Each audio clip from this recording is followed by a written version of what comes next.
Millions of us now have health insurance under the Affordable Care Act, or what some people call Obamacare.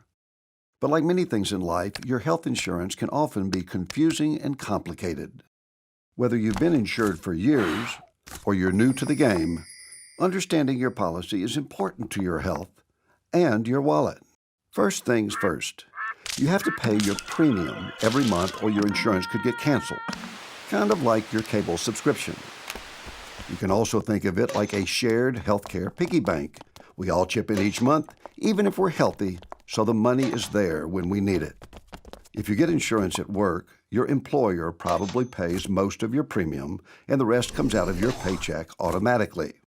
If you have Medicaid, you most likely don't have to pay any premium at all. The federal government and your state take care of that. If you're insured through a new health insurance marketplace, depending on your income, you may be eligible for a tax credit that pays a portion of your premium.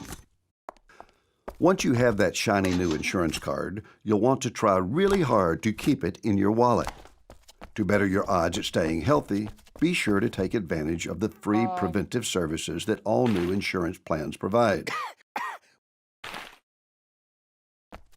But of course, stuff happens, and that's when insurance really comes in handy. Now, having insurance helps a lot, but it doesn't mean all your health care is going to be free. There are lots of details about your insurance plan that affect how much you pay when you get sick or injured. If you have Medicaid, a lot of these services could very well be free. Otherwise, you'll likely have to pay something when you go to the doctor or fill a prescription. This is called a copay when it's a specific dollar amount, like $25 per visit, or coinsurance if it's a percentage of the bill. There's also the deductible. That's how much comes out of your own pocket before your insurance starts paying. Depending on your plan, you might have a deductible for all your care, or it might only apply to some types of care, like hospital stays and prescriptions. So read your plan material, because it could add up to thousands of dollars. Another important part of your plan is the out-of-pocket maximum. This is the most you'll ever have to pay in any 1 year, at least for the benefits your plan covers. Your insurer will pay 100% of anything beyond the maximum for the rest of the year. It can be just as confusing dealing with prescriptions. Your plan has a list of drugs it will pay for, called a formulary, but the prices vary.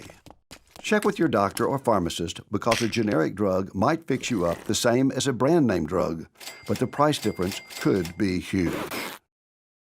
So, those are the costs typically involved. But remember that they'll be affected by your insurance plan's provider network. This is a list of doctors and hospitals that are connected to your plan. Insurance companies negotiate discounts with these providers. Stay in network, and the discounts get passed to you. Go out of network, and you could end up paying full price. And remember that out-of-pocket limit? It won't work if you go out of network. In some plans, like HMOs or PPOs, your insurance would pay nothing if you go out of network. In other plans, like PPOs, your insurance will cover you no matter where you go, but you'll pay a lot more if you go out of network. Also, if you want to visit a specialist, like an orthopedist, some plans require a referral from your primary care doctor. Sound easy enough? Well, sometimes staying in network can be tricky. In a hospital, it's possible that your surgeon could be in network while your anesthesiologist is not. If this happens to you, don't be afraid to negotiate with your provider or file an appeal with your insurer. So as you can see, there's a lot to think about when you choose an insurance plan each year. Some plans may have low premiums, but fewer doctors or hospitals and high deductibles.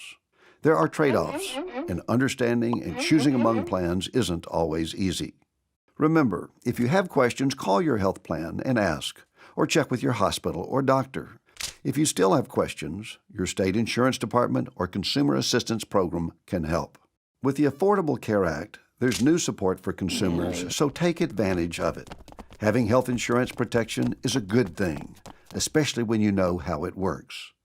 We hope you're now better prepared for the next time you have to pull that insurance card out of your wallet.